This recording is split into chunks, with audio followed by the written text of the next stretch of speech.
the news from our perspective.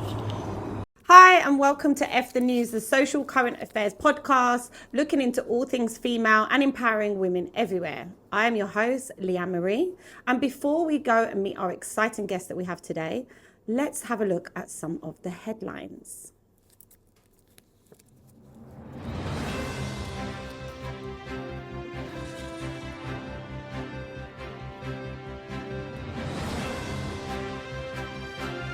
Medical misogyny in gynecology.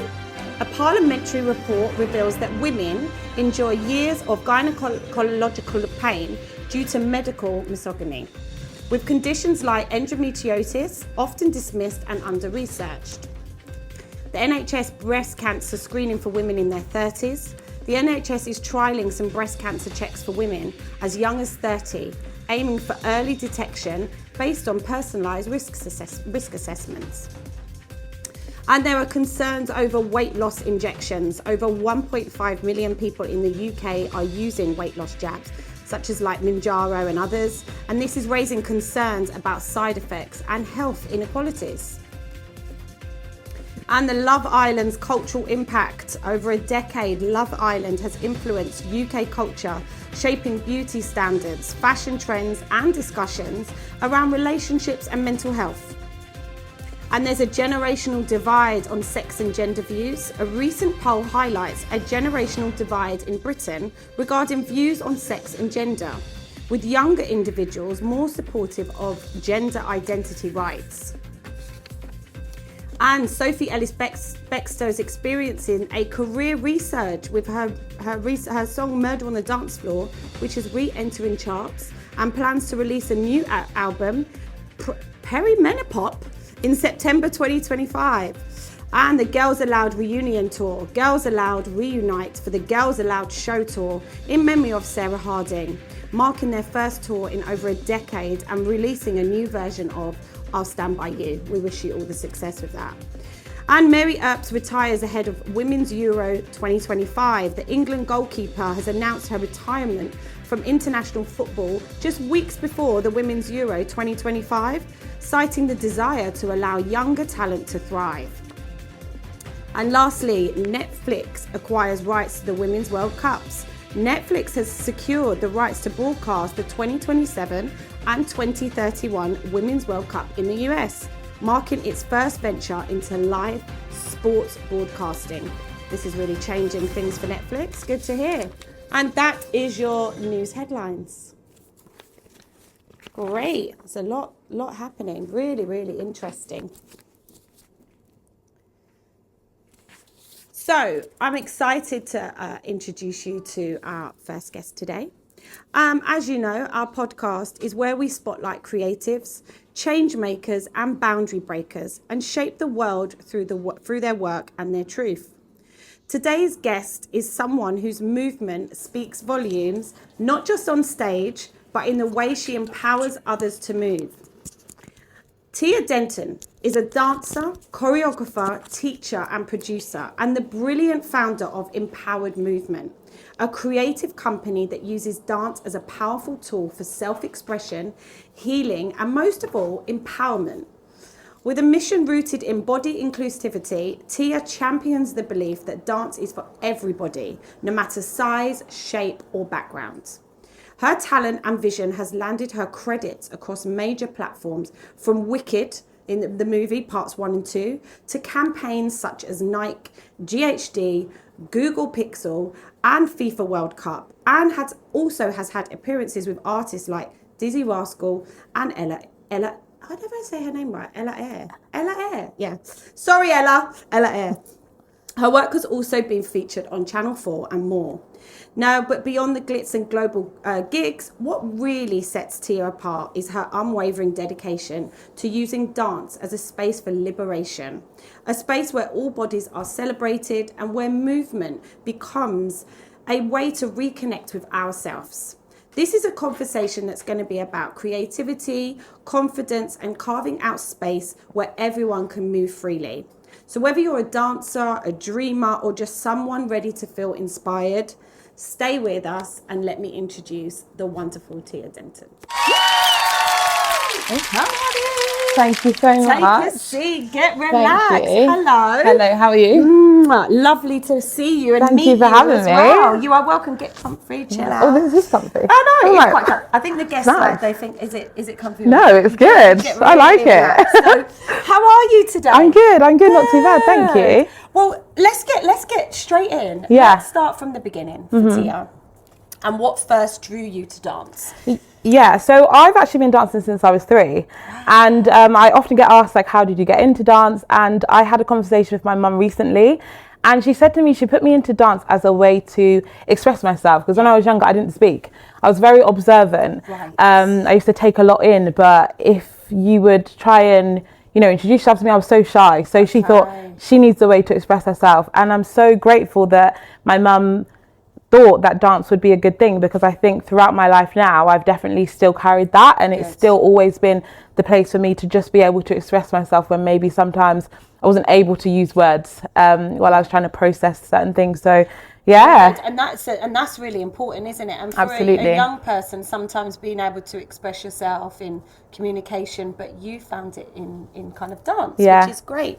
And was there a moment that you knew that movement would become kind of your language? It's kind of like Tia's language, right? Definitely. I feel like it's just always been my language. I think probably because I got into it so young. I don't know any different, and so just naturally it's literally like my second nature. The way I walk is like dancing to me now. It's just like. And what was it like when you went to your first dance class though, so young? Did you just take to it like water, or was there like still a little bit of a confidence thing? Knowing me, it probably was a bit of a confidence thing, because I, like I say, very observant. I need to suss the room out first before I'm before I'm fully settled. But I probably think once I was happy and comfortable in that environment, I was fine. Great, and that's really, really great. So growing up, did you ever feel like the dance spaces that maybe you kind of you entered and stuff, they didn't reflect you or your body or the experiences that you've been through? Because obviously this is part of some of your mission today, isn't it? Definitely. So do you feel growing up you didn't see that enough? Or? Yeah, so I think luckily I had incredible teachers when I was younger, and from them I never felt like I was any different. It wasn't until I was a little bit older that I started to actually look at the industry, as that transition from training and growing up in like community dance spaces to then thinking like, okay, you want to take this seriously now. And then for me, I think that was when I realized, oh, hold on a minute, like I don't actually see many people that look like me. How's this going to work? And with that, I think that was the first time. I was probably only about 16, which is quite late. That I started to think, Tia, can you do this? And I'd never doubted myself or doubted my ability within dance until I think that point. Because for me, there was an obvious gap. Like, what's wrong with people that look like me? Like, why are they not represented in these kind of environments and spaces? So I think that was the first time I had my little wobble and kind of wasn't sure. And I had, I still went, I auditioned to go to dance colleges, and again, there was. How did that go? How was that?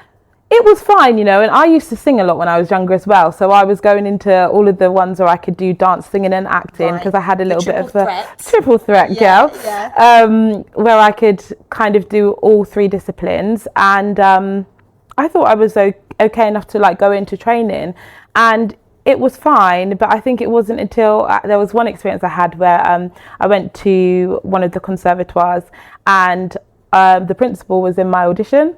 And she watched my audition, watched me do my solo, watched me sing my song, and left the audition room to go and find my mum. And she found her and went and just said, "Tia's incredible, she's amazing, da da da da da," and like literally was, I think, shocked, because you're looking at me for my size instead of what I can do. But then in that same conversation, she's then started to talk about how all the dancers there were on diets, and like I think kind of just trying to scope if that was going to be a problem and things. And and like for me, like I'm very, like I say, I've been around amazing people. I've been raised by incredible, strong women. And for me, like, that's nonsense. Like, and I would never put myself in a space or situation that didn't truly resonate. And like from that, I already know like that's not the space for me. So that wasn't the space for you, and you absolutely knew. Not. Absolutely not. Especially from that conversation being you know, risen. But the dance industry does have this kind of reputation, doesn't it? You know, I know from me being in a dancer back in the day as well, there was a lot of pressure of the size, your dress size, you know, how you look, your height. Whereas now we're becoming better. We're not there yet, are we? But it's becoming better. It's getting better, And I suppose if for you then, you had to make some decisions of like, well, this is, where do I want to be? What spaces do I want to be? Or do I create them myself? Yeah, definitely. I think that what it is I listened to it all. I think I processed it and then I acted on it. And I think that that's how a lot of the work I do kind of grew. I'm not a settler, and I won't put myself into a situation that I'm going to feel uncomfortable in. Like I'd rather just not do it. But also I'm very like headstrong. I'm a Taurus. So, you know, that can take some gut, right? It can, You know, for some people that they really wanted to maybe go to this college and that's the place they see themselves being at. And then if they experience something like you, they may not have that kind of that resilience or strength to say. That's the thing. Especially within like empowered movement, I teach a lot of people that stopped dancing because they were told they were too big, or their body changed, or someone told them, but you're never going to make a career out of dance. Like there's no money in that. Like how are you going to financially support yourself? And these are the people now that like come to my class and they feel like their inner child is being healed because they're doing what they genuinely love to do, but they were talked out of doing. So that's not foreign to me at all. Like hearing that, you know, you experience that knock and then you don't continue. But I'm glad that I can be somebody in an environment, in a space like this, that can be proof that you can do it regardless. So let's talk about, so you founded Empowered Movement. When did you found that? Empowered Movement was founded in 2021. We were actually born in lockdown. Woo! You were birthed in lockdown. A lot happened in lockdown. A lot happened. For some of us, right? So, exactly. And you use this tool, this dance, as a real tool for empowerment. What was the original vision for you? What was that? So I always knew I needed to create a space, and I always knew I needed to create a community. I knew that I was going to empower people. But to be honest, I didn't know what it was going to look at. My background also is so obviously dance, but I'm a producer. So I was quite good at producing events and things. So I wasn't sure if it was going to be dance events or dance what, but there were just a lot of gaps, a lot of areas that I'm competent in that I just knew I wanted to like completely like all tie into one. Those transferable skills. Exactly. And then tell us what, if you was to come and experience a class with Tia, or come and join, you know, we want people to come and join Empowered Movement. Absolutely. Tell us what is that experience like for someone? I have worked really hard on my teaching style because I want people to come to my class and know they've taken my class. You will be welcomed from the moment you enter the door. The vibe is immaculate. It's so supportive.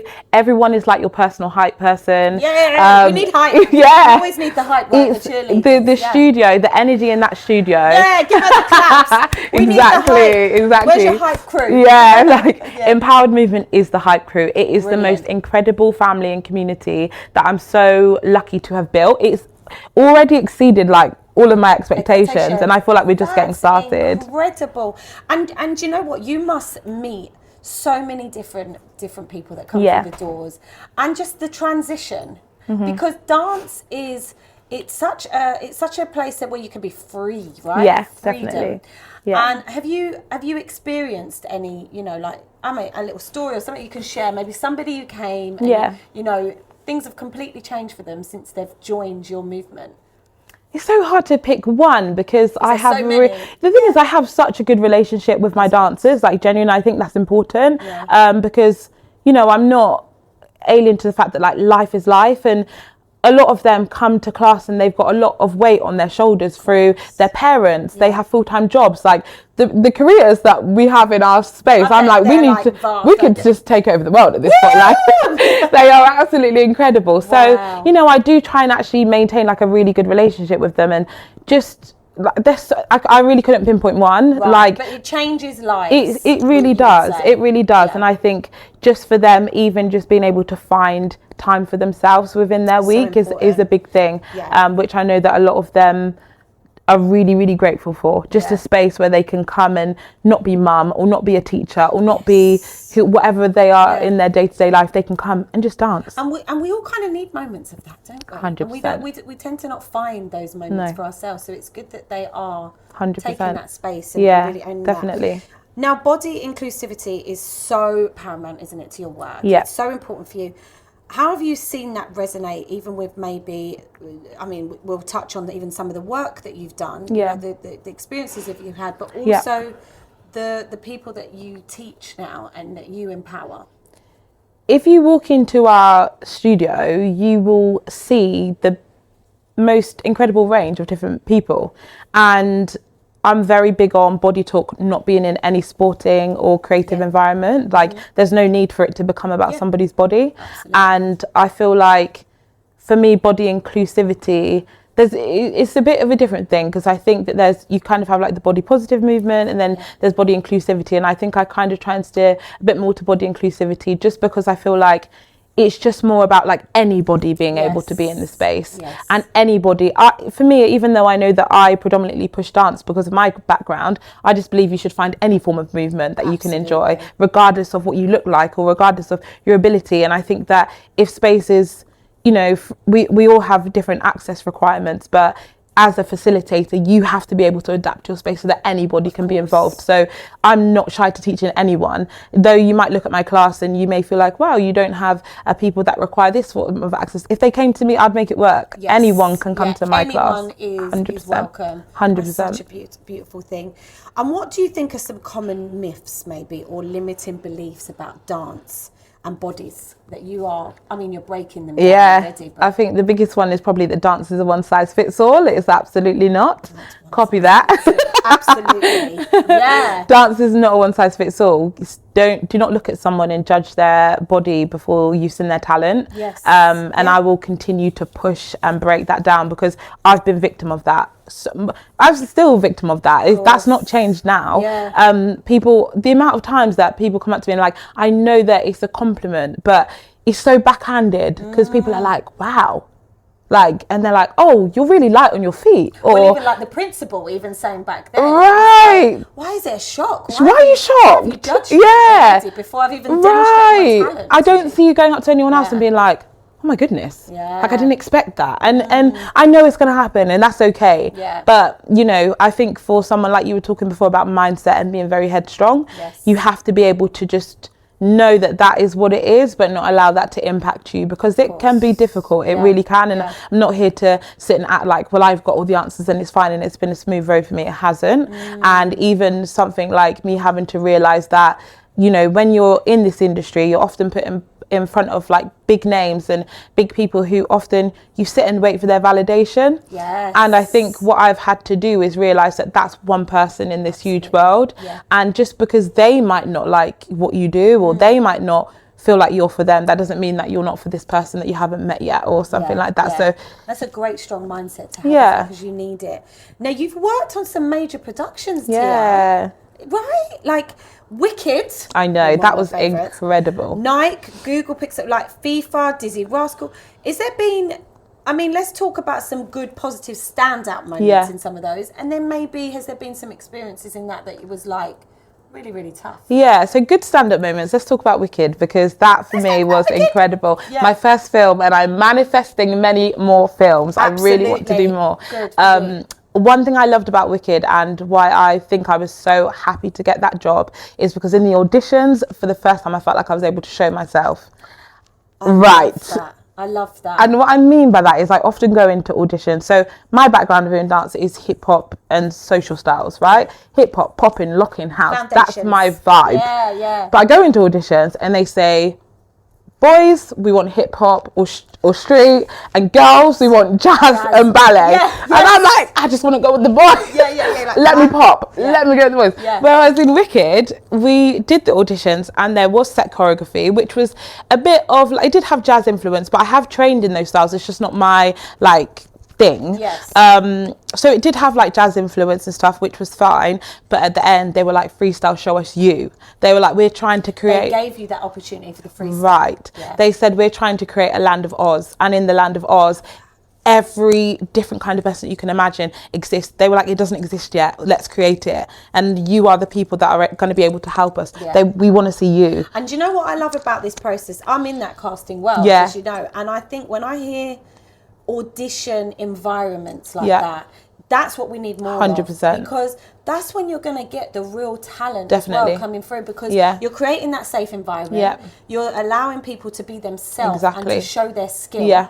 You wasn't kind of put in a No, box no. or dictated what you can Yeah. do. And look at that. Exactly. You booked the job. I know. And you've done one of the biggest I know. musical films. I think for that to be and my you're allowed first, to be yourself. yeah, I was allowed to be me, literally. Which is stunning. And I think that was probably one of the first auditions I've walked out of and said, do you know what, even if I don't get that job, I'm really happy with how it went. Yeah. And it's just because I felt like I could show who I was. Yeah. And then the experience of doing the musical film, did you feel very supported in that? Did you feel, I mean, we've had so many guests on here already, and we've spoken about the film and TV industry of hair and makeup and different, but and I had an experience that I could talk about when I was a dancer, and I was a little bit of a bigger size than some of the others. Yeah. I'm not petite, like I'm petite in height, but not in frame. Mm-hmm. And the costumes came. And that costume wouldn't have looked good on me. Yeah. And it was a stressful time for me. I was very young, but I was like, I'm not gonna look like the other dancers being put in this.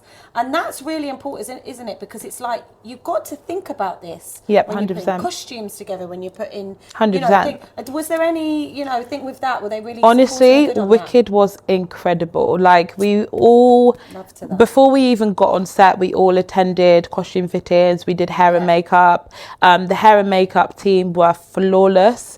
Brilliant. It's a big thing as well, being a black girl, we had a black woman in this industry. I've been on set I never don't take my own makeup to set, because we spoke about this last week. there is not a chance, right? I didn't. The first job that I felt okay to leave that makeup bag at home. Production. Wicked hair and makeup team were absolutely incredible. I had braids then. They knew how to style my braids. I'll show you. Love that. This makes me so happy. Yeah, honestly, they were great. Costume wise, my costume was made to me. Perfect. Like, from scratch. I played the artist in Emerald City, so I had a custom costume. It was incredible. I met Paul Taswell at my fitting, who designed my costume, and he checked it like on my body, and like everything was immaculate. Honestly. And look at that experience for you has just given you just so much, a proud moment for yourself, and an enjoyment that job. 100%. Horror stories. No, exactly.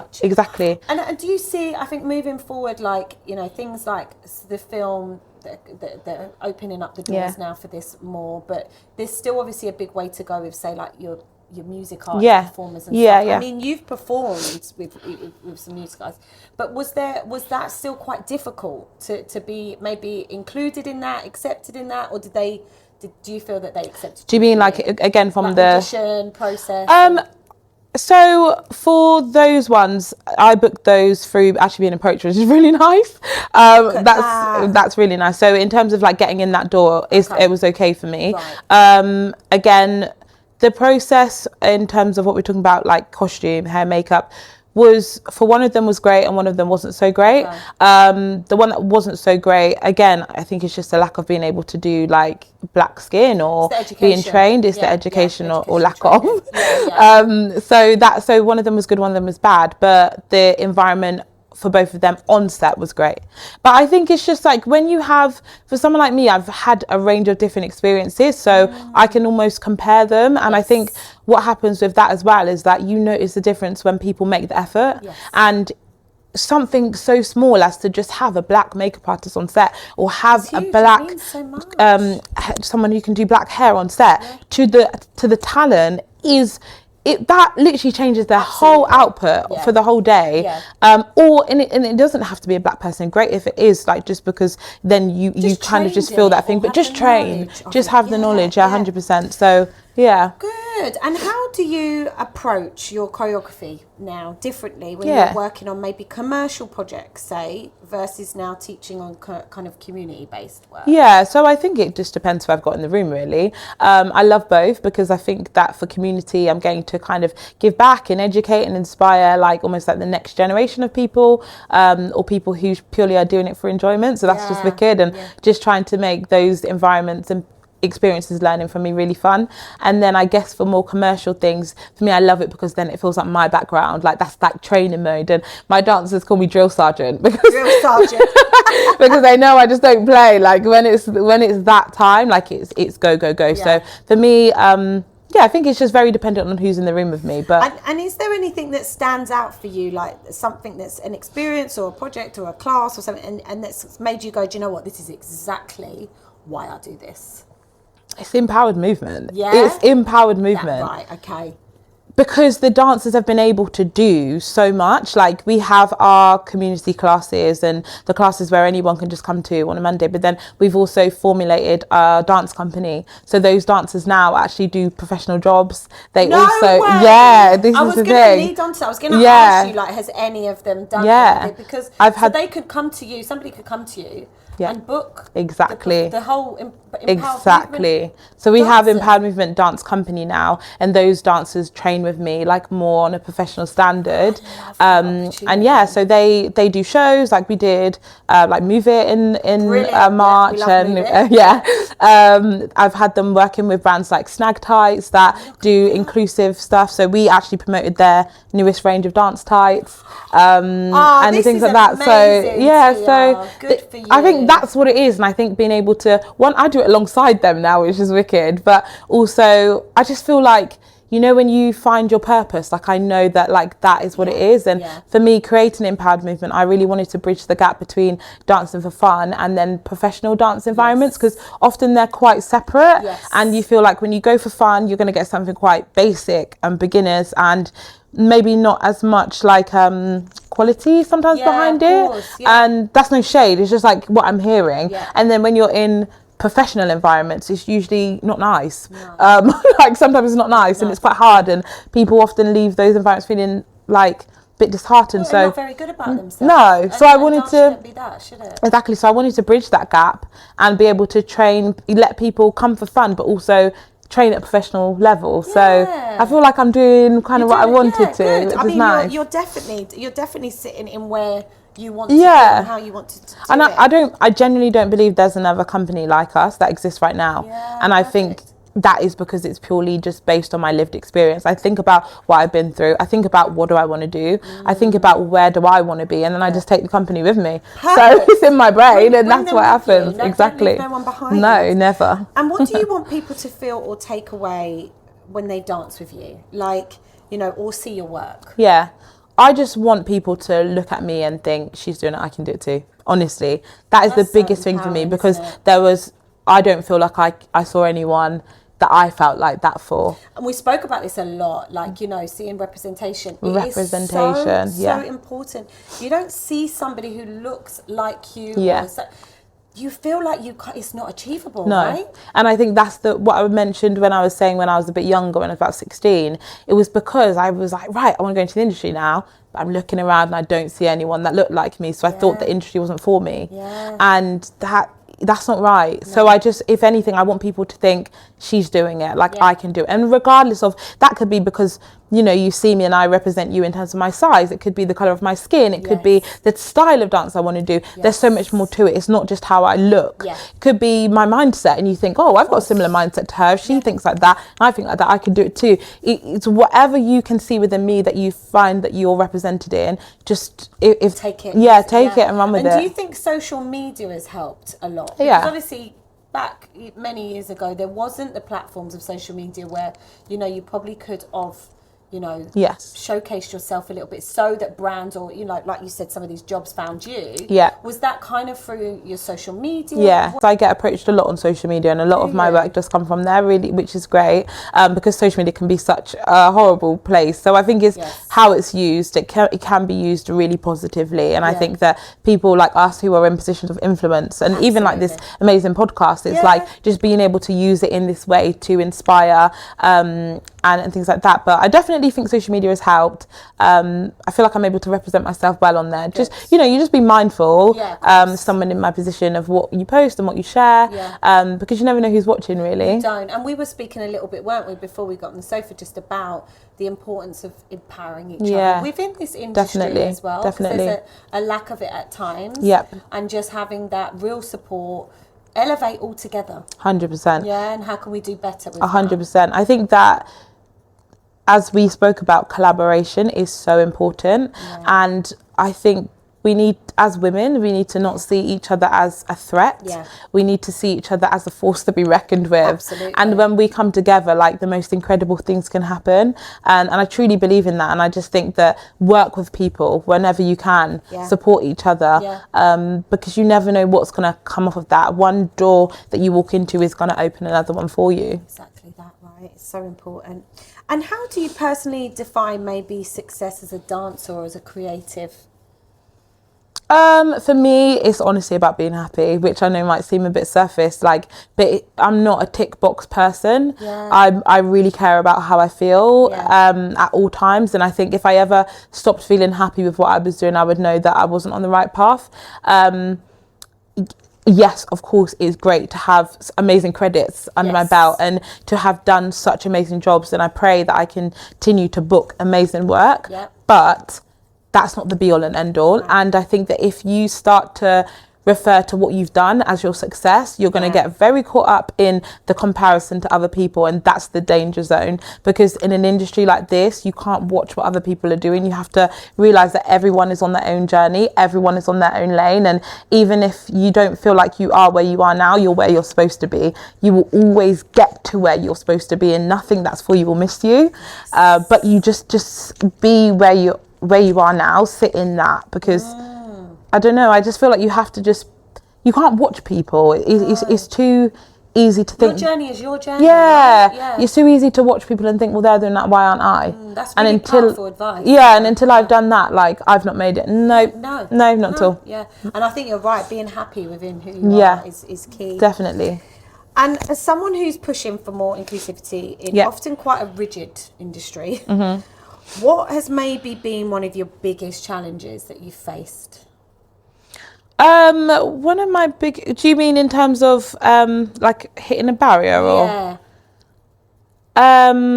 maybe just still being typecasted a bit still? I don't hear the word typecasted often now, but I heard it a lot when I was in college and like getting ready to audition, and people often being like, okay, well, you look like this, so you should only go for these roles, or you look like this, so you're only going to be there. And I feel like I've tried to never put myself in that box, but sometimes when I show up to places, I'm put into that box. And I think for me, I'm so bored of it. But how can we kind of we need to break those barriers down? Yeah, definitely. I really feel like the work starts within, like, you, like whoever you are, like, let's just talk about it in a job setting, like whoever you are on set, like your mindset just needs to be bigger than that, because you know, sometimes people are just always going for the obvious. And I went to, like, this was a different film during COVID time, and I was in hair and makeup for a film. I think the film actually, I don't think it actually ever went ahead, but we were in hair and makeup and costume, and they were trying to get us ready to shoot. It was meant to be like an underground, like, kind of like ravey, kind of like dingy scene, and if you see everyone else's costume, like very dark, very things like that, and then my costume, they just didn't know what to do with me, and they just started like faffing around with my hair, and then honestly, they turned around. I hate even telling this, but like when I came round, and they were like, okay, what about we go like this, and they showed me a picture of Lizzo and was like, how about we go for a bit like a Ghetto Fabulous? And I literally was just like, get me out of here. That's not even the brief. That's not even the brief. But I'm sat in a room. There's no black people in here. you've looked at me and you haven't known what to do for an underground, dingy, more ravey thing. And you literally said, I think we're going to go with this. What do you think? And I thought you literally just thought of the first black person that you could think of that was a celebrity and thought, I know, we'll make her look like that. And I just was like, get me out of here, get me out of here. Like, it's just boring.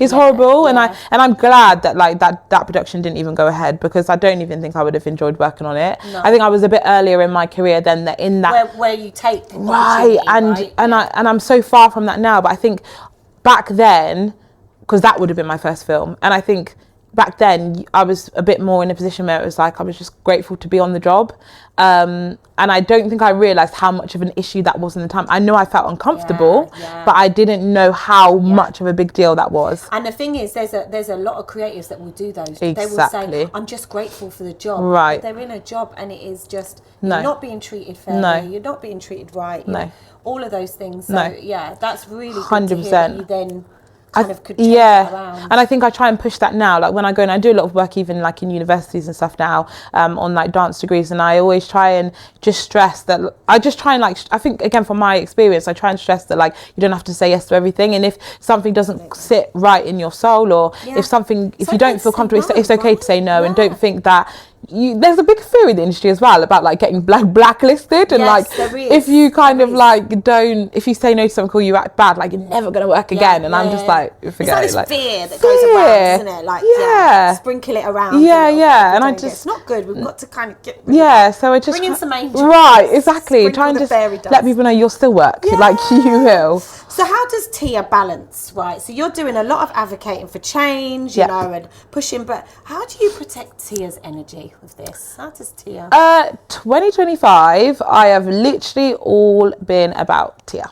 I've locked into myself. I really have. I just finished a workout challenge. I did 100 workouts by my birthday. Woo!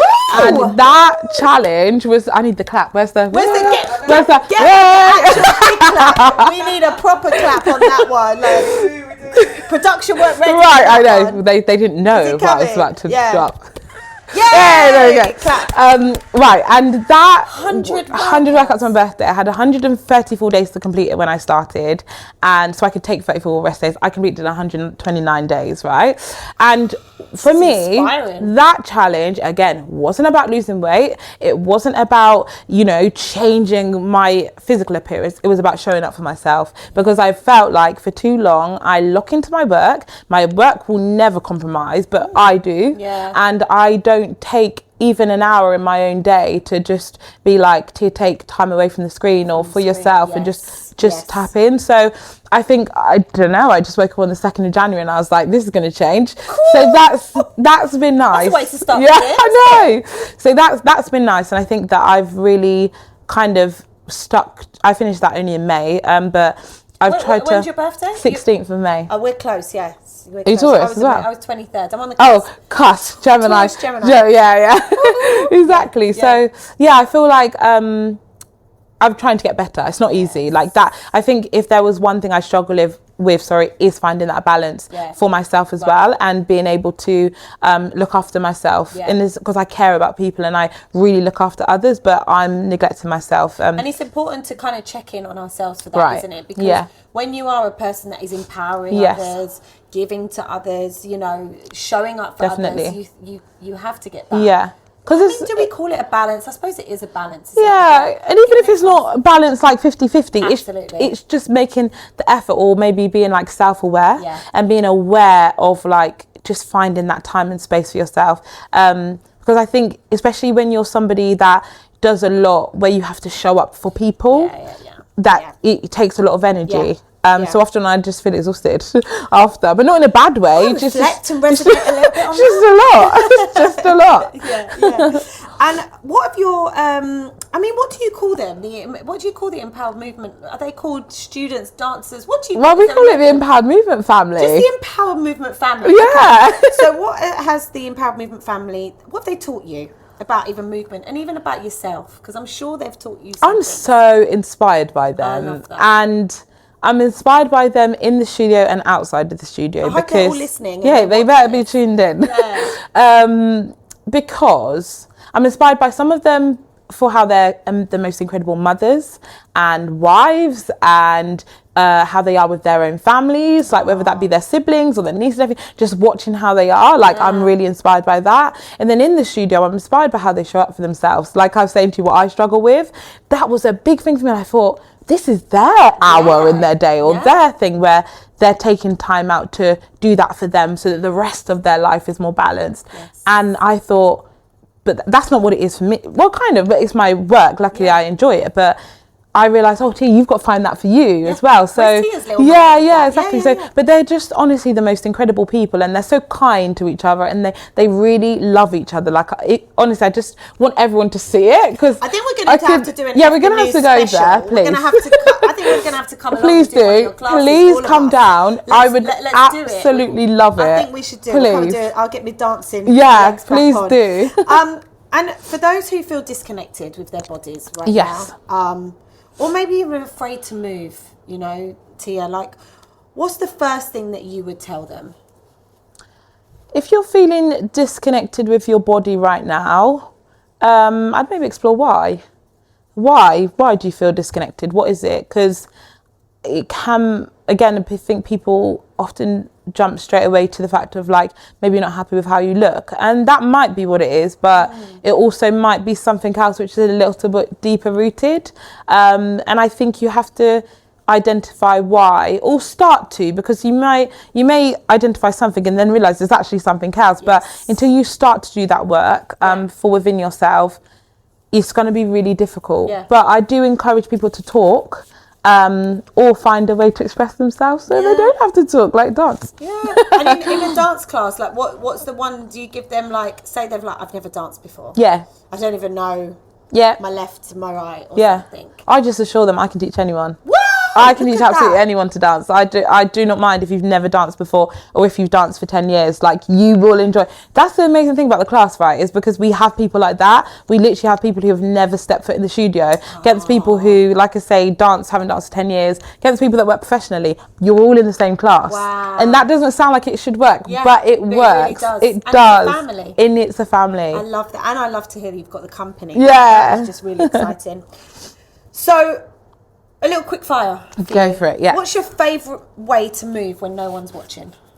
That can't be dance, or? It could be anything. Oh, well, it's going to be dance. It's going to be dance. Yeah, it's going to be dance. Yeah, dance. Favourite way, just dance, but any style of dance. Oh, I love popping. So popping. Popping is my favourite. I love popping. It's so relaxing to me, and people don't understand that. But it's not relaxing. Your it's so relaxing to me. I don't know whether it's just like the music. Like I feel so relaxed when I'm popping.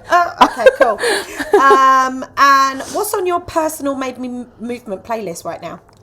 What's on my what? Sorry. Movement playlist, like your music playlist. Oh my god. A good track that gets you energized. Or oh my god. This is supposed to be quick fire. This is anything but. I'm terrible at these anyway. Oh my god, anything. There's loads. Style of music. Would you go to first? But it depends how I feel. Really? Depends how I feel. My playlist is incredible. I'll share that with you as well. I'll share the playlist. You'll see. Share it. Okay. If you could choreograph anyone, anyone who would be like this, still with us now or has passed, who would that be? It would be my girl, Missy Elliott. I'm going straight for Missy. You have to aim high. 100%. She is my icon. At Missy, I need to work with you. Yeah, it would be Missy. That is my dream. We've recently done a Missy set. You need to see the costume. They've got the hats, they've got the do-rag under, they've got next level. Missy, 100%. Missy, I hope you're watching that. And what's one story or message that you hope people can carry with them after hearing our conversation today, Tia? I want you just to show up for yourselves every single day. I don't want you to worry about what you look like. I want you to worry about how you feel. Live your life, live your best life. Wow. How incredible, Tia, are you? You are just empowering. Give her the clap. Empowering, inspiring, uplifting. Like, honestly, changing. That you're creating a movement. Empowered movement. You are, exactly. Creating a movement. Empower movement. We're live, as you know. So we always ask our live audience for some questions. Oh, cool. Yes, I love that. Some burning questions for you. Yes, we've got some questions. Really? Yes. I love that. Will you be working on Wicked 2? So we shot 1 and 2 at the same time. She's already done it. Yeah, we've done it already. Wicked 2 is out very soon. The trailer came out this week. It did. It really did. Brilliant. Well done. And if you weren't in the dance world, what would you be doing? I think if I didn't dance, I'd probably do makeup, I think. Because I feel like the makeup today, guys, is flawless. I feel like I'd do makeup. Yeah. I think that would be my second calling. Makeup artist. Yeah, something creative still. It would always be creative. Brilliant. And last one, we've got a comment from Beverly in Canada. That's my auntie. Yeah. She says, Tia, you are amazing. You got this. I love you. Give me a high five for that, Tia. And because you are at F the News, what's your favourite F word? Oh my God, fabulous. Because Tia is fabulous. What a pleasure it has been having Tia sit on the sofa with us, sharing just her incredible journey, what she's gone through, her resilience, her strength, her kindness to others. Please follow her. You know, we're going to put all your links so that we can come down and check in. Yes, do a class. please do. Everyone's welcome. Going to go and do a class. Yeah, definitely, Tia. Thank you so much. We are going to take a quick break and we will be back because we've got an incredible second guest for you. So still, please hang around with us. And Tia, thank you. Thank you so much. Thank you. Hi and welcome back. I'm excited to introduce you to our second guest today, joining me on the pink sofa. I'm going to introduce you to Zem Clarke, who is a London-born illustrator and designer who's quickly making waves in the world of sports art. In 2020, she launched her freelance studio, Zem Clarke Designs, and hasn't looked back since. Already collaborating with some of the biggest names in the game, from the Premier League and Adidas to BBC Sport, Sky Sports, EA Sports, and even Team GB.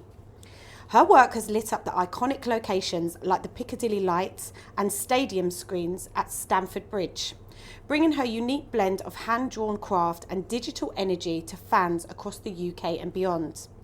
But what makes Zem's journey truly special is its roots.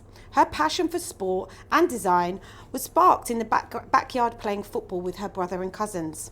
And this was nurtured through youth programmes and club-level competition. That same passion now fuels a creative career that's not only visually powerful but deeply personal.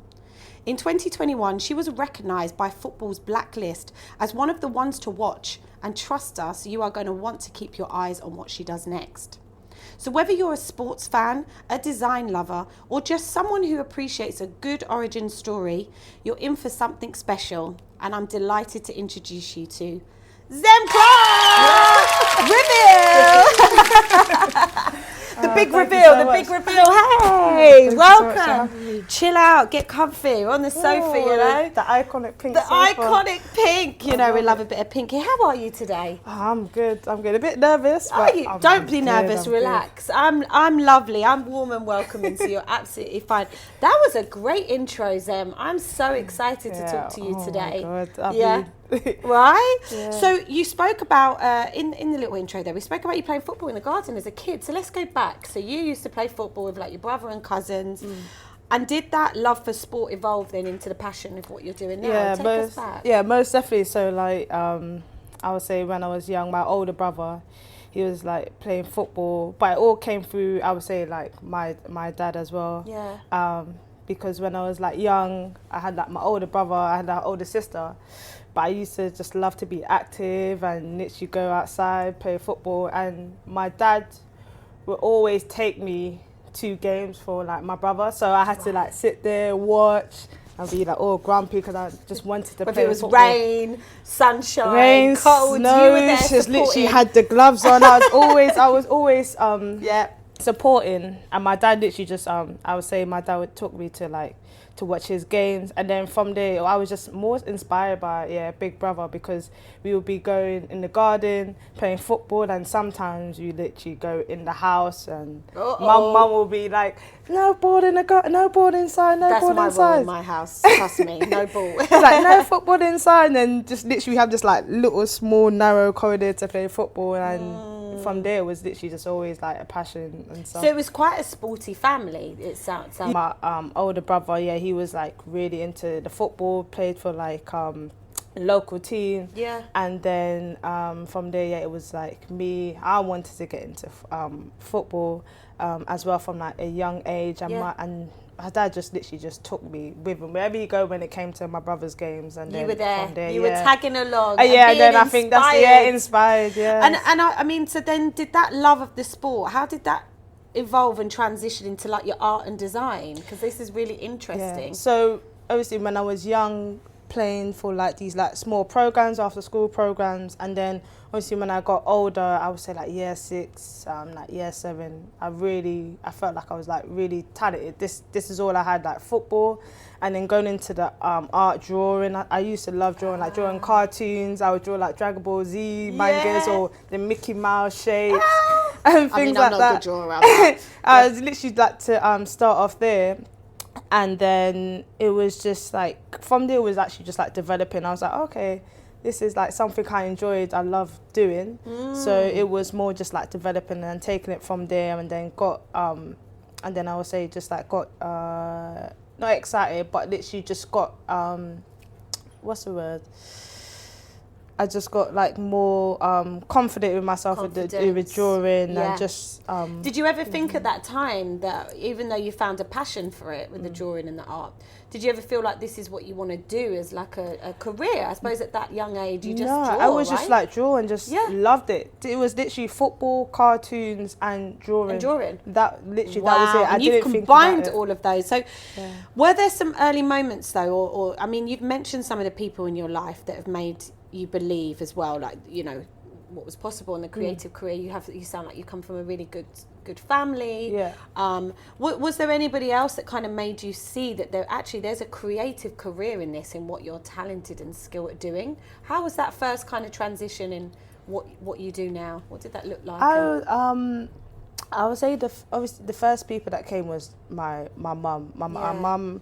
My dad was more into the football focus. My mum would be like, anything you can if you put your mind to it, you can do anything you want. That's so lovely. And then it was literally my parents. And then as I got older, I would say like, even in like college or uni, there were certain teachers that would be like, this was so negative. And like this, you're a teacher, and you're meant to be like supporting the student.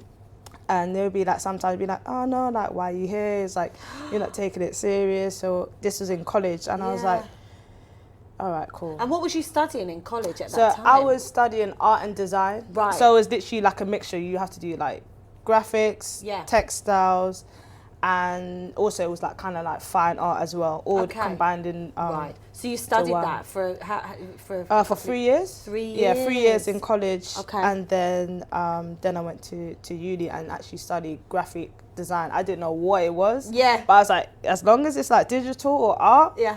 And then I just saw something in the magazine, like this magazine called Soccer Bible. Right. And then there was literally like a widespread article on these like illustrations. These illustrators was like, yeah, this is like something I want to do, but I don't know how to. So you saw something in a magazine and that made you go, I want to do that. But yeah, it's true. It's like, how do you know sometimes how to get into these worlds, especially in this creative world? How do you get into those doors? That's the thing. At the time, I was like thinking to myself, I see the artist's name, but I didn't know how to reach out. These times, it was obviously like Twitter was at 2011 or 2012. Okay. So social media was there, but we just didn't know how to use it to like network. So I had to say, I was like struggling at how to contact them or anything like that. But I was like, okay, let me just focus on uni, and then after finishing uni, you have to like find jobs and things like that. So did you, after you've done uni, obviously, but we're going to go on to the exciting things you're doing, but I don't want to jump there yet. But after uni, did you have to go and just do like a job, or did you get straight into kind of still doing your designing and graphic? So after uni, it was literally like the university was like, all right, cool, we gave you what we can, just go out there kind of thing. So it wasn't really much of, okay, maybe you can do work experience here. You had to find your own opportunities, your own ways to actually get into it. Right? It was very, very hard, because it was like going online, searching like jobs, and then I remember after uni, graduated, I was like, okay, this would be cool because I got the qualifications. Huge congratulations, by the way, graduating, good. I was like, okay, this is cool. I got the qualifications. I can just email and ask for. I knew what I wanted to do was like more sports. Right. So I was literally like emailing football clubs or any opportunity. And I remember having one interview. I won't say the club's name, and then they was like, yeah, we like you, but you're like underqualified.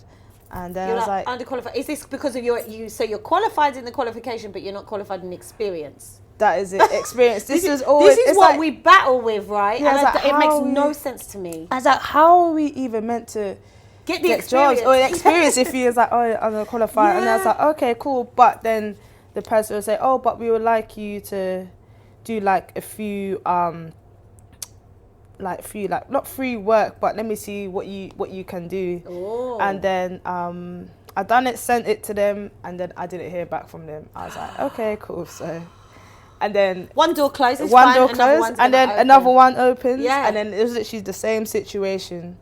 So I done interviews for like three times, and then same thing, and then And you must, that can really have an impact on our confidence, right? When you just studied, you spent all that time for 3 years, you're loving what you're doing, and now you want an opportunity to go and work and Yeah. do what you love doing and what you've just spent 3 years studying to do, but no one wants to give us the opportunity to do it. no, and then I can't lie, there was a time where I was like, oh, dude, might as well just give up and Give just up. do retail or whatever. And then I was doing actually, and then I was like, okay, let me just find a job. Found a job, and also I got a email from this guy called Liyanne Marie. He's a sports journalist. He does, and I was like, he really liked it. It's not a graphic design job, but sports journalist, if you want to come for an interview, like just come And down. was that somebody that you'd emailed, or is it, how had he, it was, you know, all the emails that you were sending out, was that somebody that you had emailed and that had kind of Yeah, tracked so back? yeah, I had Brilliant. email and then come back. But at this time, I was like, oh, it's not really what I want. Sports journalists. I'm more into the art industry, but I But just it's a like way faith. in, Yeah, right? I was like, okay, let me just take this time to be like, okay, let me do interview, practice interviews and things like that. So, then and so just hope tell for the us a little best. bit. So you went for the sports journalist and you done that role for a bit? So no, I didn't. So we literally had a good chat, conversation, obviously about football, sports journalist, his company, and then he just told me like straight, it's like, it's not what we're looking for. They're looking for a sports journalist. Right. But if there's anything, then we'll Then just like come back to you, just contact you. Okay. So I felt okay. I felt a bit like relief, like something good, positive just came out of that interview. I mean, he gave that time, didn't he? And he gave that, and that's Yeah. all it takes sometimes is somebody to give us a little bit of that time, even if they say, I can't offer you a role because that's not what we're looking for now, but, just to know that you're kept in somebody's mind for something. Yeah. That would have boosted a little bit of Yeah, confidence, right? most definitely. And you grew up in London, right? So has the city kind of, I want to move on to like all your visual creative stuff as well, but has the city influenced your visual style and creative mindset, do you think, being in London? Yeah, a bit. I mean, London is literally just London, just the vibes, just busy I love how it's bringing a area. proper smile on your face, like Yeah, London. London's like Yeah. like London's It's a like vibe. vibes. I mean, I live near like I'm living like Wembley side, so like the stadium, and Yeah. then there's always feel like with like London or certain places in London, like football or arts, it's just everywhere. Yeah. So there's Yeah. always like something to reach into. And football is such a passion sport, isn't it? so- So your work blends traditional sketching, is this right, with digital design? Yeah. So tell us a little bit about your creative process and what does that look like? What does that mean for someone like me, like who doesn't understand that? So it's just like basically say like a client will come back, or I want this done, like give me a description, a brief of what they want, and I was like, okay, cool, and then I just go back getting inspired and just research through like internet or like magazines, and then from there I just literally do like sketching in pencils. And then once the client is happy, then I actually go into digital and just develop it even more. And then it's literally just like communication literally from there, if you like the colours, the strokes of how it feels to you. So then it's you a literally quite move on. could be, I suppose, quite a long process as well. If Yeah. you're going back and forth. Yeah, the with back what and the forth. client Yeah, wants. but that's the thing. You got to be very patient, very very patient with the client. Like I'm all happy. Like I just want you to be happy and satisfied with the work. Yes. Like yes. no And matter how long and it I takes. mean, so talking about the client briefs, you know, especially from like big brands, because I mean, I've mentioned some of the brands, but how hard is that? I suppose to go with like what their vision is, and then keeping your artistic voice, because you are your own unique kind of designer illustrator. Does that just take a lot of back and forth, and you giving them some ideas and them giving you like their vision? Sometimes they give me the vision, and sometimes I just have to. I can add my little 2 pence in it, but if they have the vision, just literally have to adapt and work with it. Yeah. And also, work with it, and also like we can come into together as that one. It's like, yeah, I like this. I like. So it's like sometimes it can be a bit tricky, and then sometimes it's easy. And so you launched your Zem Clarke designs. Yeah. So you've got your wonderful T-shirt on as well. Thank you. Whoop whoop. In 2020. So that was quite a bold move for you to do that, right? What pushed you to take that leap? So if I go back, it was like 2019. Is it COVID or 2020? Yeah, I mean, we hit COVID 2020, didn't we? Yeah. So 2019, I decided to just like stop doing retail at that moment, because there was a time in my life where obviously I said I was working retail, and then the job, they were just not letting me. When I come back home, I'm tired. I couldn't do no like client work, or even wanted to do like my own thing when it came to drawing and art. You had no time. You were too exhausted. I was exhausted. Yeah. Literally came back from work, went to sleep, and then I just remember this was like my first ever client, and it was a big brand. I just remember that time where like they emailed me. I was like, wait. They're emailing me like, and this is a big brand. This was a big brand, so it was Twitter at the time. Oh, that's huge. So they the person emailed me, and I was like, is this a scam? Like I had to really do my research. It felt like I was like stalking, but I was like, nah, this is got to do serious. that ground research work. Yeah, it was serious. So then this was all part for the women's, I think the Women's World Cup, 2019. Oh, lovely. And it's like, yeah, we want you to be part of it, do illustration, and it would be up in like Piccadilly Lights. And that's amazing. it would be up, yeah. So then I was like, oh, this is cool. I was like, you know what, I'm going to just ride it out. Like there was times where I did not sleep. I was still working, and there was times where I was not sleep, but I was like, I have to get this done. This is like big, like I can't say no to this. And then the client was like, oh yeah, okay, it's done, thank you. Oh, by the way, your work is going to be in Piccadilly Lights, and it's going to be all over Shoreditch on the Saturday. And the Saturday is when I work. And give us that. Hold on. Piccadilly Lights. Yeah. You know, like, can we just? That's huge. Yeah. You know, you're playing it down right now. She's like, yeah, you know, Piccadilly Lights. That's like, and meanwhile you're still hustling and bustling in this retail job, right? I mean, but that's the reality life of creatives, right? We have to do these hustle things on the side. But that's the thing, though. I was literally everything was just a learning experience, because I thought it would be easy. Yeah. And so then, you're going to work on this Saturday, and your design is going up. Yeah. So I was like, can I get this day off, Saturday? They was like, no, you can't get this day off. I was like, oh my God. I was like, what am I going to do? And then I just had to pull in the sickie. She had to pull the sickie. I had to pull in the sickie. She pulled the sickie. But you know what? Sometimes you have to do that to elevate to the next step, right? Because then you took the sickie. Yeah. Because they don't know, they don't even know like what it means to them. They just like, oh, I just come into work. Just they don't know that you've got this passion and this creative and this skill outside of this job. Then I took when I pulled in the sick, I was like, oh, I can't come in, I'm feeling sick, this and that, exaggerate to the max. I'm glad the retail store was not near Piccadilly though. Could you imagine? Oh my gosh.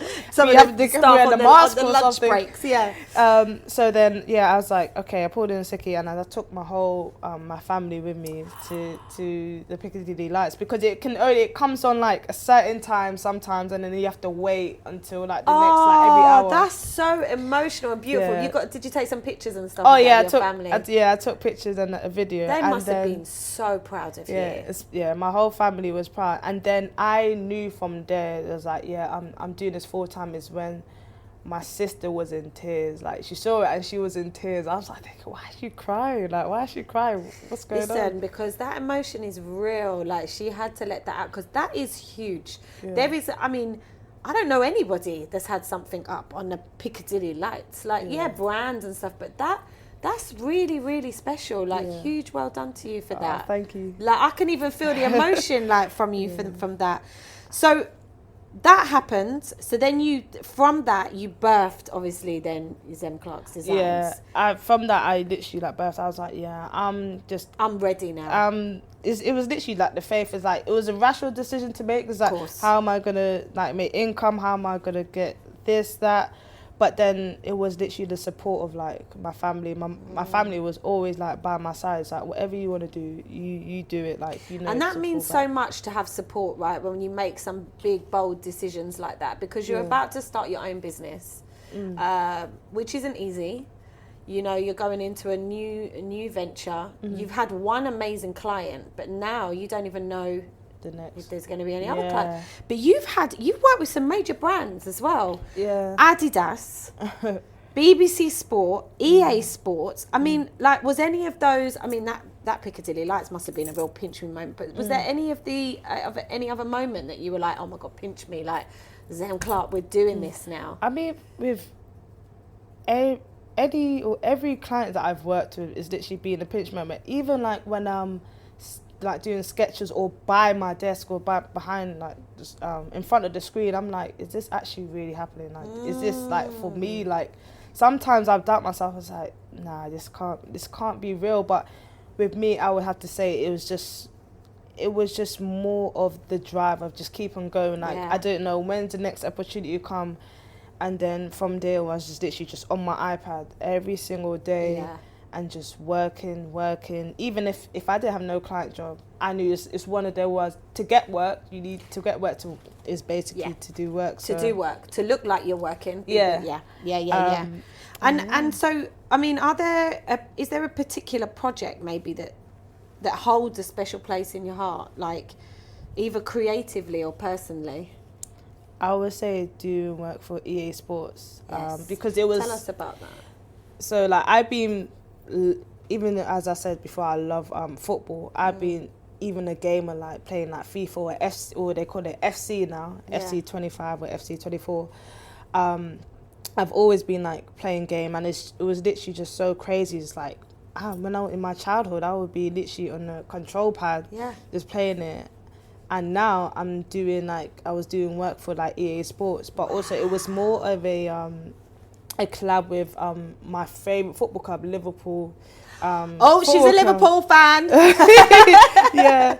So it was literally a moment. I was like, wow, like never thought in like a million years I would be doing something for like EA Sports or literally like collab with Liverpool Look at that. FC as well. But it was literally just so crazy. Like, I'm always gobsmacked. I was like, once this goes out, I was just in tears. It was. But that's the realness of how like passionate you are as well about what you do, and that's something that when you have your own business and stuff, you have to be passionate about it because it's you. You are your brand, aren't you? You're your walking brand. You're your purpose. So that's lovely. So, how do you handle the pressure though, and the high expectations that now can come, I suppose, with working on these big campaigns? Because that's a lot of pressure, right? I'm at the moment. I'm still trying to figure out how to handle pressure. Still trying to figure it out. But that's an honest. It's true, right? I'm still trying to, because there is days where I'm like, people say you're a bit dramatic, but there's days where I literally get closed in. I was like, oh my gosh, this is too much. But then I think that a bit of music will help. But when it comes to like deadline day, it's like, all right, cool. I'm working throughout the whole entire night. But I can work. I feel like I can work. I can work under like pressure, but sometimes it's a bit enough. It's like, Zem, you need to actually So do you get Zem time out? How do you kind of, if you've got a big client and you're working on a big job, I mean, I can imagine that you just work through all the hours. Yeah, but what do you do to maybe relax a little bit or shut off from that? So when Do you it's still like, kick a football around? oh Zem? yeah. Oh yeah, I would kick like football around, or when this like, so I would do, say like I work like a 9 to 5, and then literally, all right, cool. I close my my laptop. Okay. Or anything, and then I was like, all right, cool. Let me just get a bit of me time. Yeah. And then I go back. I'm just so addictive of. I mean, I need to actually work on that. Yeah. But that is literally like my downtime is just kicking the football, or literally like playing game, or listening to music, or watch like. But do you know what it is as well? I think when you got your own business, you always put in so much more hours, and it won't feel like, you know, work as such, because you're doing it for you. So it's okay if that balance isn't, you know, we spoke with the guests earlier, it's never, it doesn't mean it has to be a 50-50 balance. It's just making sure you find that little pocket of like, okay, Zem needs a moment, otherwise I can't be that amazing creative person if I don't give myself that little space. That's literally, that's the thing, like I love doing what I do, so I feel like it's not you can work. just keep on doing it. I can keep on doing it, and I have to be so like grateful, because there's certain people that's doing stuff that they don't want to do, and with me it's like I love doing what I do, and like even if I'm not on my screen as much, I'll be watching football games literally like on match day, or literally just live games, or like the Lioness, women's football, men's football, anything to do with football. But I it's watch good it. that you have that gratitude, because it's true, not a lot of people get to do their passion or find their purpose. Yeah. So, and being named one of football's blacklist ones to watch. Yeah. I mean, this is huge. What did that recognition mean to you? It's like someone. I mean, it was at the time. It was very like hard to believe. I'm a person. I need to see it to believe it. I mean, yeah. Every time it's like, yeah. oh, like look, you're doing it. I was like, oh yeah. But I need to see it to believe it. But that moment was actually crazy, because it just shows. The football backlist is all recognition, is a celebration of Afro-Caribbean. Lovely. That's in the sports industry that doesn't get their recognition behind the screen and on and off the pitch. So showing so actually like seeing that what I've been putting myself into, like the work that I've been putting in, is actually like amazing. Be like, oh, you're actually keep on going, because you're still doing. Keep on going, yeah. Because you're literally like in and it's important that platforms like that, they give that recognition and showcase you, so that, you know, even like people that looks like us, it's actually hard in the business field. Absolutely. And I was going to go on to that. Do you think visibility, you know, I suppose especially for black women in design, and the sports media, what, you know, what's your thoughts on that? Are we shifting in the right direction, or if there's still a real lack? there's still more to be done, to be honest. When I first started, I would literally like hide my face. Like I would not show my face on like social. It would just be my logo and my work.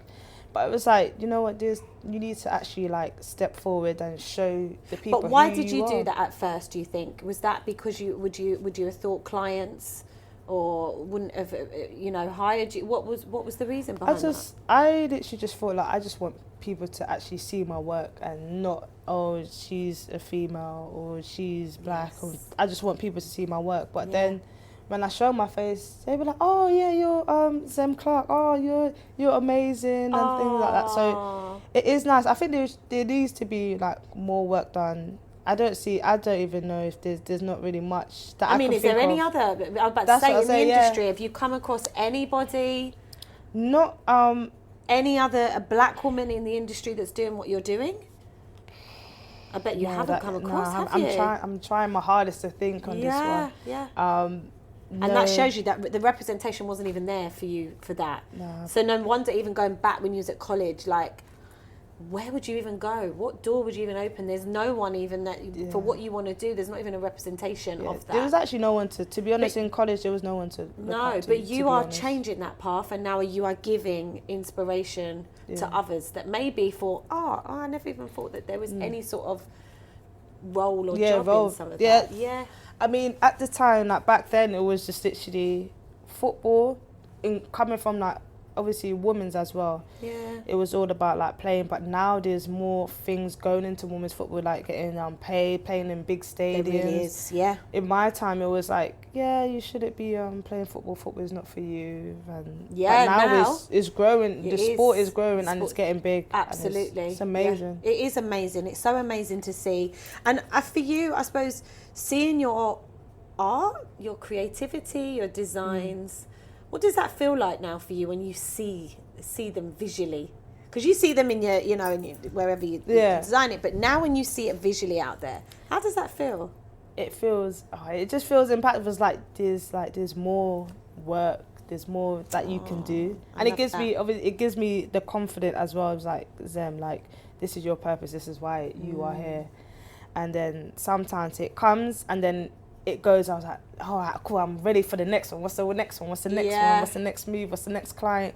What's the next idea? What do you have in store for me? So it's like, and I mean, you're in that drive. freelance world, right?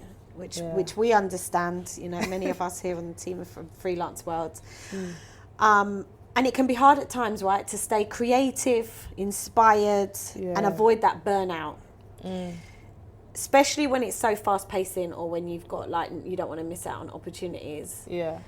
How do you or are you still navigating how you do that in your business?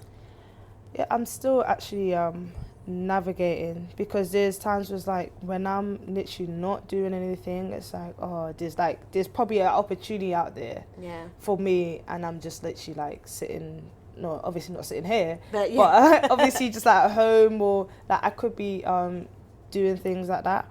But the burnout as well is actually it is tough, especially for freelancing, because there's ups and downs in the freelancing world, as you know. Yeah. So it's like you just might have to be in their faces at times, or just like email, hey, but just patience. And really. is there anything like maybe some challenges that you faced, kind of creatively or professionally, and since now being within this field? Is there anything that you've kind of had to face or overcome? I think I won't say like I am lucky, because there has been challenging moments, like getting rejected, like every time or like I contact people, they don't contact me back. Like it's just, I mean, I guess it's part of the game. But yeah, there is times where like I'm not like, no one's not like communicating with me or anything like that, and even to this day, like I think it's just everything is just patience. That's patience. Like patience and consistent. Yeah. I even get like DMs from people. Literally, I got a DM this morning saying, I like your work. How did you get yourself into the sports industry? And things. And it's literally, it sounds cliche, but it's so true. It's like you have to have like patience and keep going. There's gonna be like times where people just want the quick one. It's like, I want the client, I want to make money, but there's times where you're gonna have to work for free and just hope for the best. And when someone sees, all right, she's been like putting in the work, like she's really, really down to it. And that's what it takes. I was going to say to you, what advice would you give to anybody, young or old, that wants to kind of break into that industry? What kind of advice would you say to them? Yeah, as I said, it's just like patience and just like timing. Like your time will come. It's just if you stop now, then things will literally just be in slow motion. But going. you just got to keep going. That was with me. Like in my experience, I had to have patience, and I had to like keep going. I had to keep going. And what's the vision for Zem Clarke Designs? Where is this leading and going to? What's the big vision? I mean, the big vision now is actually do work outside of like the UK, more abroad, or going abroad, international. Yeah, like I did have a few overseas. Well, I done work for like the MLS, Major League Soccer in the US. Oh, nice. But that was like more like working like remote. But I would like to literally like be invited to. Oh yeah, let's go to the US or anywhere involving that and do So if work we've for got them. any international audience watching, and they need some illustrated design work for brands, then they can follow Zem Clarke Designs. I want to do like doing like a exhibition, or because I'm just always like closed in my bubble, but I haven't really thought about what is life, what's next for me. You're just in the moment. I'm just right? that's it. I'm just always living in the moment. Like I never think. Absolutely. And looking back now to maybe when you kind of started, I mean, you're still young, Zem. You're still young, but that young Zem who was playing in the garden in football and stuff. Yeah. What would she say to herself? Like what would you say back to her? Should I say now knowing what you've achieved? I mean, just have fun. Just have fun. Like there was just like times where it would be very hardcore headaches, but just enjoy yourself. Like I like to be that young Zem, with just like not thinking about work or not even thinking about adult life. Yeah. And it's just pressure. Just kick ball, and that was it. All I needed was a football. Yeah. All I need now, I need is a pen. And now you need a pen and a football. It's simple, isn't it? That's quite simple. And is there anything that you think is maybe misunderstood about that kind of illustrated design digital world? Do you think that people have any misconceptions about it? People, I mean, at the time people thought, oh, it's like drawing, you're not really gonna make anything out of it, or it's like, oh, you might as well just find another job. But now it's like, look, there's certain parents would literally let their children play game because it's so big in the industry. They're making money. The gaming and the streaming and stuff like that. Or the kids. There was a boy who used to doodle I can't remember the article that I saw, but he used to doodle all the time, everywhere. And now he's become he's artist, doing stuff. So it's showing you if you're allowed to kind of express your artistry of where it can take you. But I wouldn't even have known that was kind of like a job. It was literally doctors, I mean, retail, lawyers, all the academic. I was like, nah, I'm not cut for this. All I know was actually drawing. I was not good at academics at all. So anyone that's out there, their children are just drawing away, drawing over the tables, the walls. They can't wash it off. So there's a job that could be potentially waiting for that little star that's drawing. And what's your favourite kit design of all time? Favourite kit design of all time? Football, because you're into football, weren't you? Is there a kit design that you like? I mean, you're a Liverpool fan, so she might. I should say Liverpool, but I'm thinking hard. What was a nice? Do you know what? I do love Netherlands kit. Oh, it's colours. It's just because it's orange. There's something around orange. There's not really much football clubs that do the orange. Yeah, so kind of stand out and bright. Yeah, that's. I think And have you got a dream collaboration? Any collab of brands or that you haven't yet? Oh, I mean, I would like to do work with the big brands like Nike. I like to do. Mostly the Premier League clubs. Yes. Nike.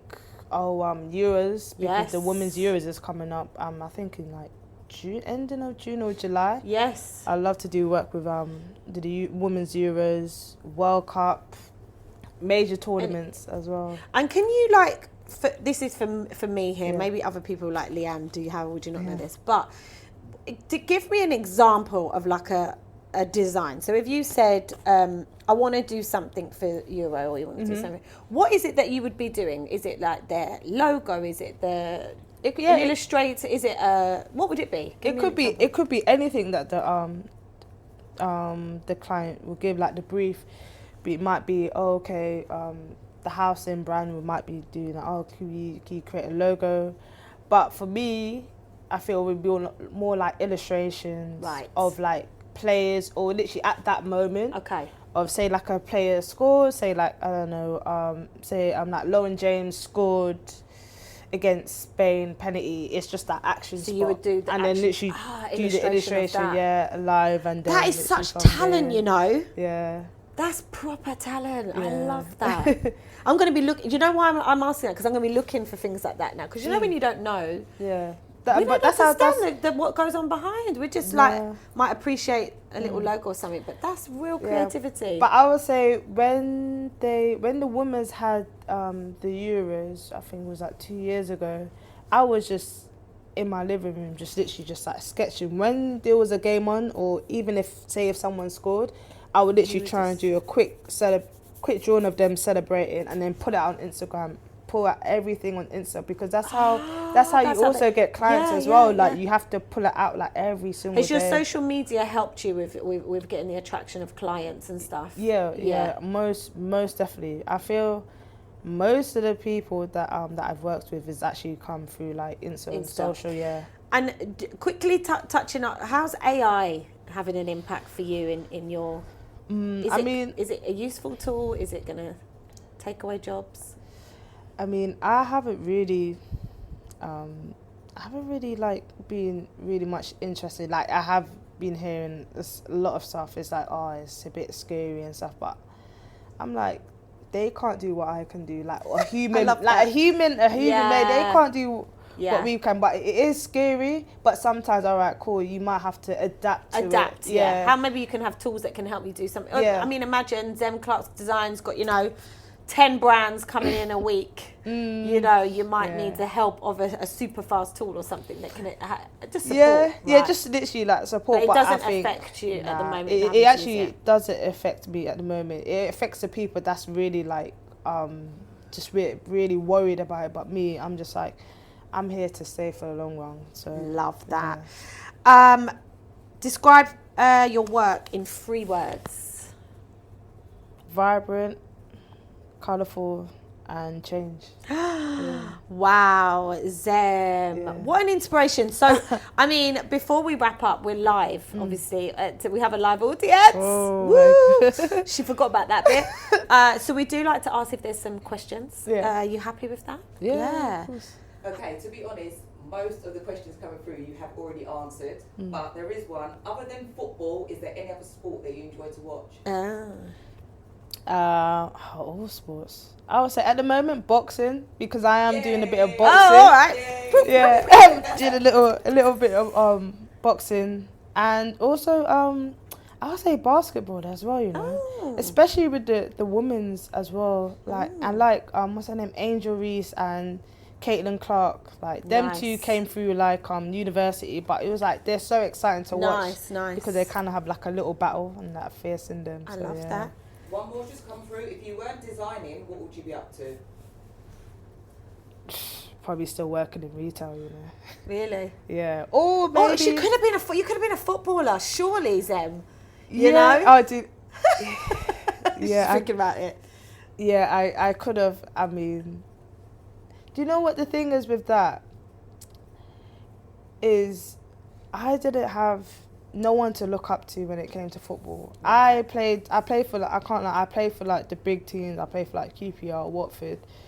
But when I was young, there was like no one to look up to like that looked like me. Yeah. But there was one, Rachel Yankee, but I didn't know. I just heard about her. But she know wasn't on like TV, or the only time she'll be on TV is when it's a major competition and it will be on BBC. But like obviously like now there's like women's football everywhere, so you can watch it every day. Yeah. But I just remember like Rachel Yankee came to like my end of year presentation and just literally shook hands. But I didn't know who she was. But the only time is like when it came to men's football, like I literally like grew up watching like Ronaldinho. I loved Ronaldinho. This is why I loved playing football. But yeah, like I didn't have anyone to actually look up to. I mean, and this is why it's so important. Representation really, really matters, doesn't it? And you are at F the News, so can we ask you what's your favourite F word? I love how everybody just gets tricked with this. Oh my God. Favourite F word? First thing that comes to your mind? Fantastic. Fantastic! I don't think we've had that one. Absolutely. It just came to mind. Fantastic. We got one more question. Well, it's a viewer has asked. Please can we see the t-shirt you're wearing? Oh, quick, stand up. Go on, stand up. This is her own design.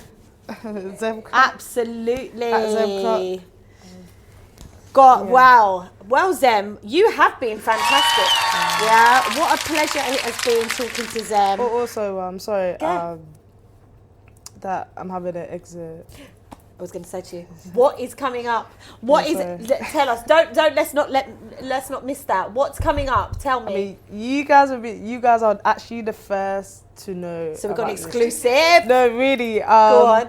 So on the 23rd to the 25th, I'll be celebrating my 5 years of Zem Clarke, and I'll be having an exhibition up in Camden. It's called 5 for 5. All on football and my journey through. We're gonna we're gonna come down. And I mean, it might be a carnival weekend, I know, but if you can slip in if you want, you know, we can come. In it's gonna be down to it's gonna be in the public. So please keep us informed of I all would the definitely details. send you an invitation. Send us all the invitations. Yeah. We would love to be there. You have been fantastic, Zem. Thank you so much. Thank you for having me. Absolutely. Thank you also as well for watching and supporting us today. I think you can agree with me. We've had some amazing guests today, truly inspiring. I think they're showing us about making bold decisions and businesses and empowering. This is exactly what we're doing here at F the News. Please continue to like, share, support us. Tell a friend to tell a friend. Please subscribe to our YouTube channel at Femme Fatale TV so you can watch back all the episodes. We are on episode 11 now. 11. Oh. And we want to thank you so much for every week being with us and supporting us, and just here to really keep the conversations going with these incredible creatives out here. I'm now going to hand you over to our wonderful hologram host, Rochelle, who's going to introduce you to our guest who's in the News Vault today. Thank you so much. I've been Liyanne Marie, your host. And this week, stepping into the vault is Liyanne performing her track, Buckle Up. Their feelings, unbelieving, told them suck it up. They don't be stand on business, they be chatting, told them hush it up. Niggas think they slick until they meet me, they be fucking up. My new man, he unlocked the freaking, yeah, I told him buckle up. Liyanne, you know when the beat's just like, when the beat jump like that, you gotta fuck it up. When the beat jump like that, you gotta fuck it up. Their feelings, unbelieving, told them suck it up. They don't be stand on business, they be chatting, told them hush it up. Niggas think they slick until they meet me, they be fucking. My new man, he unlocked the freaking, yeah, I told him buckle up. Why these niggas think they got game, that's cap. Till you meet them, they ain't never seen a chick this bad. Not for the games or the foolery, must be sick ton mad. Believe me, I ain't never going outside. Been focused on me, I'm in my money, girl, era. So if you've got a problem, better make it shit clearer. Never cared for the drama, meant off bitches, they gon' hash it out with karma. Last year we killed that trauma. They so mad for those other shit. Blow kisses, be sending them best wishes. Position, they not getting the truth. They never with it, be talking just hella gimmicks. His lyrics are never timid. This body ain't keeping living. Position, they feelings, unbelieving, told them suck it up. They don't be stand on business, they be chatting, told them hush it up. Think they slick until they meet me, they be on it up. My new man, he unlocked the freaking, yeah, I told him buckle up. Buckle up, baby, better hold on tight. I ain't gotta do too much, he don't need no advice. Know his way around his body, know the shit I like. Keep our business on the, we ain't into the hype. Pretty with them small eyes, keep my head in the clouds. So when I'm making this music, it be the dankiest sound. Like K-Millie in the stew, I know they wish I was down. Never stop a queen emotion, never fumble my crown. Bitches their feelings, unbelieving, told them suck it up. They don't be stand on business, they be chatting, told them hush it up. Think they slick until they meet me, they be on it up. My new man, he unlocked the freaking, yeah, I told him buckle up. In their feelings, unbelieving, told them suck it up. They don't be stand on business, they be chatting, told them hush it up. And if they slick until they meet me, they be on it up. My new man, he unlocked the freaking, yeah, I told him buckle up. I told him buckle up. I told him, niggas and shit, in their feelings, unbelieving, told them suck it up. They don't be stand on business, they be chatting, told them hush it up.